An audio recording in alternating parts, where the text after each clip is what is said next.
صلاح الدین ایوبی کے زمانے میں ایک صلیبی جنرل تھا۔ اس نے حاجیوں کے ایک لشکر کو روک لیا اور سارا سامان لوٹ لیا۔ اس پر حاجیوں نے کہا ہم حج پر جا رہے ہیں، ہمیں جانے دو۔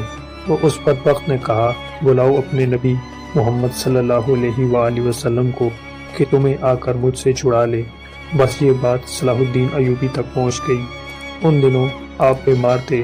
تب آپ نے دعا کی کہ اے میرے پروردگار، مجھے اس وقت تک موت نہ دینا جب تک اس صلیبی کو اس کے انجام تک نہ پہنچا دوں۔